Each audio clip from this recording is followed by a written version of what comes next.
உலகத்தாக வாழ்ந்த வாழ்க்கை போதுமையா, இனியுமக்காக வாழ பலன் தாருமையா. உலகத்தாக வாழ்ந்த வாழ்க்கை போதுமையா.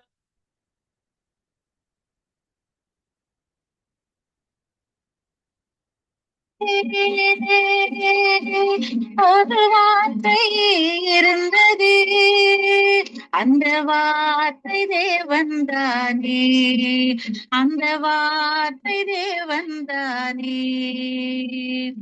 அதில் வார்த்தையதே, ஜீவனுள்ள வார்த்தையதே. வானம் பூமியே மாறினாலும் மாறாத வார்த்தை தேவன் வார்த்தை. வானம் பூமியே மாறினாலும் மாறாத வார்த்தை தேவன் வார்த்தை. ஆதியிலே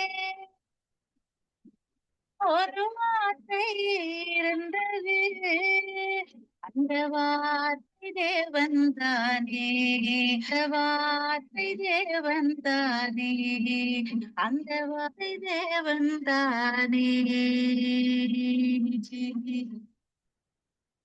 2 சாமுவேல் 24ஆம் அதிகாரம். கர்த்தருடைய கோபம் திரும்ப இஸ்ரவேலின் மேல் மூண்டது. இஸ்ரவேல் யூதா என்பவர்களை லக்கம் பார் என்று அவர்களுக்கு விரோதமாய் சொல்லுகிறதற்கு தாவீது ஏவப்பட்டான். அப்படியே ராஜா தன்னோடு இருக்கிற சேனாபதியாகிய யோவாபை பார்த்து, ஜனங்களின் லக்கத்தை நான் அறியும்படிக்கு நீ தான் முதல் பெயர்செபா மட்டுமுள்ள இஸ்ரவேலரின் கோத்திரமெங்கும் சுற்றி திரிந்து ஜனங்களை தொகையிடுங்கள் என்றான். அப்பொழுது யோவாப் ராஜாவை பார்த்து, ராஜாவாகிய என் ஆண்டவனுடைய கண்கள் காணும்படி உம்முடைய தேவனாகிய கர்த்தர் ஜனங்களை இப்பொழுது இருக்கிறதை பார்க்கிலும் 100 மடங்கு அதிகமாய் வர்த்திக்க பண்ணுவாராக. ஆனாலும் என் ஆண்டவனாகிய ராஜா இந்த காரியத்தை விரும்புகிறது என்ன என்றான். ஆகிலும் யோவாபும் இராணுவ தலைவரும் சொன்ன வார்த்தை செல்லாதபடிக்கு ராஜாவின் வார்த்தை பலத்தது. அப்படியே இஸ்ரவேல் ஜனங்களை தொகையிட யோவாபும் இராணுவ தலைவரும் ராஜாவை விட்டு புறப்பட்டு போய் யோர்தானை கடந்து காத் என்னும் ஆறுகளின் நடுவே இருக்கிற பட்டணத்துக்கு வலதுபுறமான ஆரோவேரிலும் யாசேர் இடத்திலும் பாளையம் இறங்கி அங்கே இருந்து கீலேயாத்திற்கும் தாதீம் ஒத்சிக்கும் போய் அங்கே இருந்து தான்யானுக்கும் சீதோனின் சுற்றுப்புறங்களுக்கும் போய் பிற்பாடு தீரு என்னும் கோட்டைக்கும் ஏவியர் கானானியருடைய சகல பட்டணங்களுக்கும் போய் அங்கே இருந்து யூதாவின் தென்புறமான பெயர்சபாவுக்கும் போய் இப்படி தேசமெங்கும் சுற்றி திரிந்து 9 மாதமும் 20 நாளும் ஆன பிற்பாடு எருசலேமுக்கு வந்தார்கள். யோவாப் ஜனத்தை லக்கம் பார்த்த தொகையை ராஜாவுக்கு கொடுத்தான். இஸ்ரவேலிலே பட்டயம் உருவத்தக்க யுத்த சேவகர் 8 லட்சம் பேர் இருந்தார்கள். யூதா மனுஷர் 5 லட்சம் பேர் இருந்தார்கள். இவ்விதமாய் ஜனங்களை எண்ணின பின்பு ராஜாவின் இருதயம் அவனை வாதித்தது. அப்பொழுது தாவீது கர்த்தரை நோக்கி, நான் இப்படி செய்ததினாலே பெரிய பாவம் செய்தேன். இப்போதும் ஆண்டவரே, உமது அடியானின் அக்கிரமத்தை நீக்கிவிடும். நான் மகா புத்தியினமாய் செய்தேன் என்றான். தாவீது காலமே எழுந்திருந்த போது தாவீதின் ஞான திருஷ்டிக்காரனாகிய காத் என்னும் தீர்க்கதரிசிக்கு கர்த்தருடைய வார்த்தை உண்டாகி சொன்னது, நீ தாவீதினிடத்தில் போய் 3 காரியங்களை உனக்கு முன்பாக வைக்கிறேன். அவைகளில் ஒரு காரியத்தை தெரிந்து கொள். அதை நான் உனக்கு செய்வேன் என்று கர்த்தர் உரைக்கிறார் என்று சொல் என்றார். அப்படியே காத் தாவீதினிடத்தில் வந்து அவனை நோக்கி, உம்முடைய தேசத்திலே 7 வருஷம் பஞ்சம் வர வேண்டுமோ, அல்லது 3 மாதம் உம்முடைய சத்துருக்கள் உம்மை பின்தொடர நீர் அவர்களுக்கு முன்பாக ஓடி போக வேண்டுமோ, அல்லது உம்முடைய தேசத்திலே 3 நாள் கொள்ளை நோய் உண்டாக வேண்டுமோ?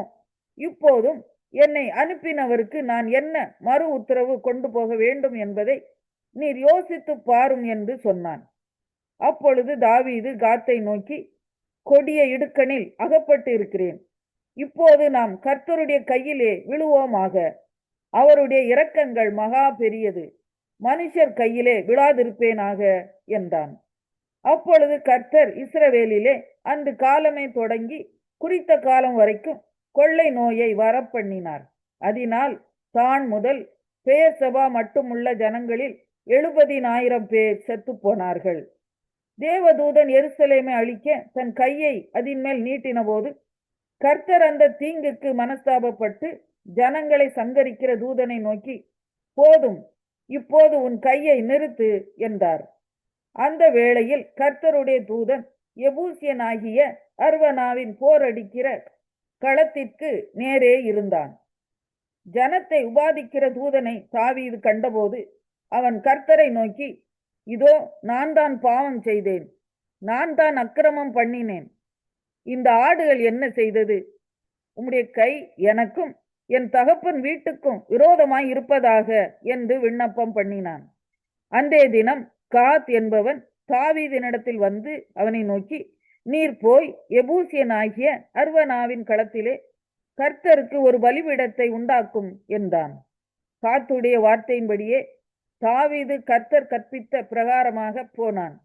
அர்வனா ஏறிட்டு பார்த்து ராஜாவும் அவனுடைய ஊழியக்காரரும் தன்னிடத்தில் வருகிறதை கண்டு அர்வனா எதிர்கொண்டு போய் தரை மட்டும் குனிந்து ராஜாவை வணங்கி, ராஜாவாகிய என் ஆண்டவர் தமது அடியானிடத்தில் வருகிற காரியம் என்ன என்று கேட்டதற்கு தாவீது, வாதை ஜனத்தை விட்டு நிறுத்தப்பட கர்த்தருக்கு ஒரு பலிபீடத்தை கட்டும்படிக்கு இந்த களத்தை உன் கையிலே கொள்ள வந்தேன் என்றான்.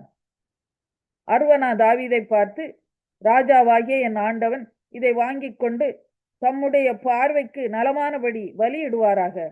இதோ தகன பலிக்கு மாடுகளும் விறகுக்கு போரடிக்கிற உருளைகளும் மாடுகளின் நுகத்தடிகளும் இங்கே இருக்கிறது என்று சொல்லி அர்வனா ராஜயோக்கியமாய் அவை எல்லாவற்றையும் ராஜாவுக்கு கொடுத்த பின்பு அர்வனா ராஜாவை நோக்கி, உம்முடைய தேவனாய கர்த்தர் உம்மிடத்தில் கிருபையாய் இருப்பாராக என்றான். ராஜா அர்வனாவை பார்த்து, அப்படியல்ல, நான் இலவசமாய் வாங்கி என் தேவனாகிய கர்த்தருக்கு சர்வாங்க தகன பலிகளை செலுத்தாமல் அதை உன் கையிலே விலை கிரயமாய் வாங்குவேன் என்று சொல்லி தாவீது அந்த களத்தையும் மாடுகளையும் 50 சேக்கல் நிறை வெள்ளிக்கு கொண்டான். அங்கே தாவீது கர்த்தருக்கு ஒரு பலிபீடத்தை கட்டி சர்வாங்க தகன பலிகளையும் சமாதான பலிகளையும் செலுத்தினான். அப்பொழுது கர்த்தர் தேசத்துக்காக செய்யப்பட்ட வேண்டுதலை கேட்டருளினார். இஸ்ரவேலில் எரேமியா 27ஆம் அதிகாரம். யோசியாவின் குமாரனும் யூதாவின் ராஜாவுமாகிய யோயாக்கிமுடைய ராஜ்யபாரத்தின் துவக்கத்திலே கர்த்தரால் எரேமியாவுக்கு உண்டான வார்த்தை.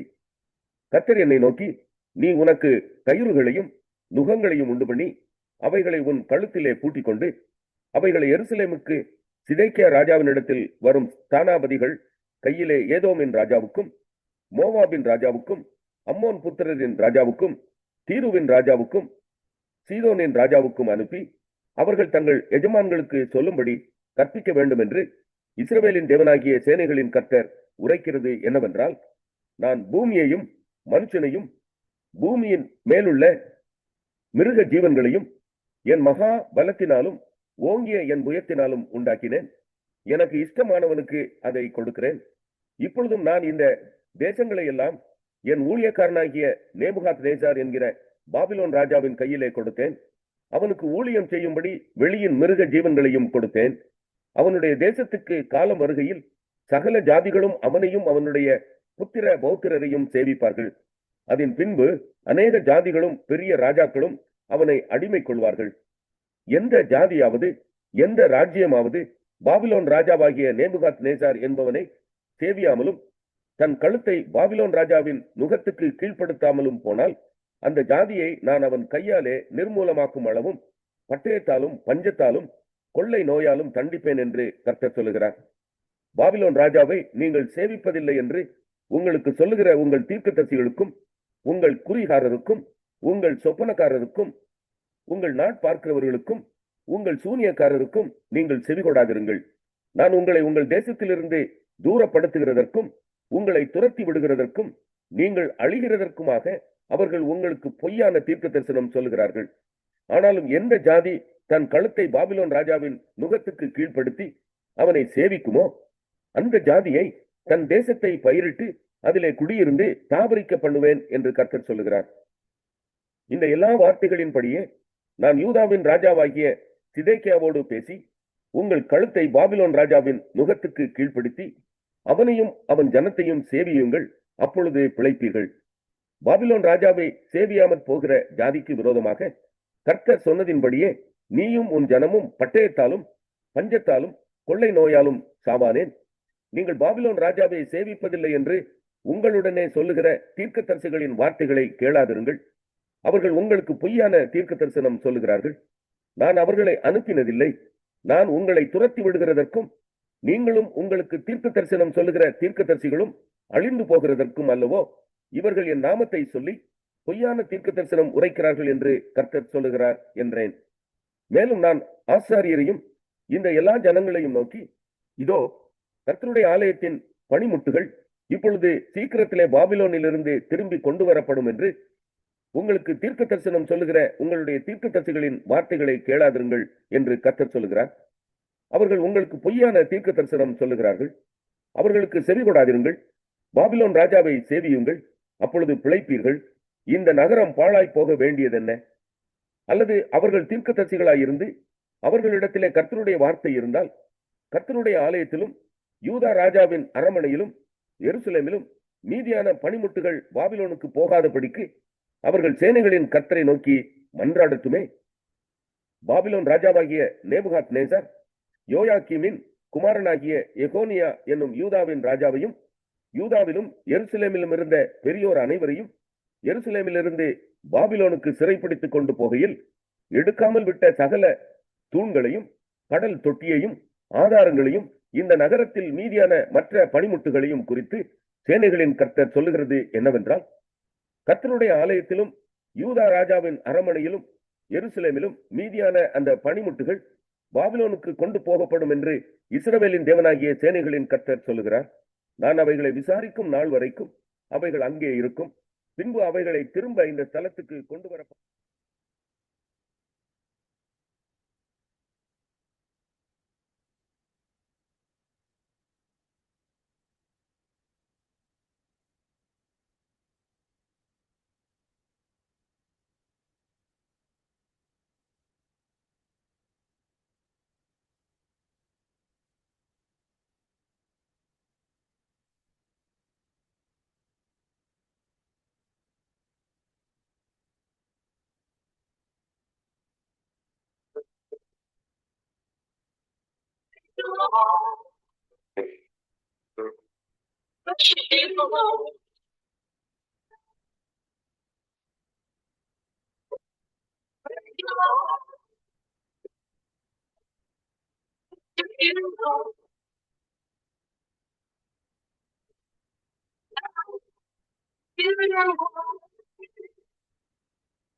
நீங்கள் இணைந்திருப்பது சங்கமம் வானொலி, destiny in Jesus Christ, Tamil கிறிஸ்தவ வானொலி, கனேடிய மண்ணிலிருந்து ஒலிபரப்பாகிறது.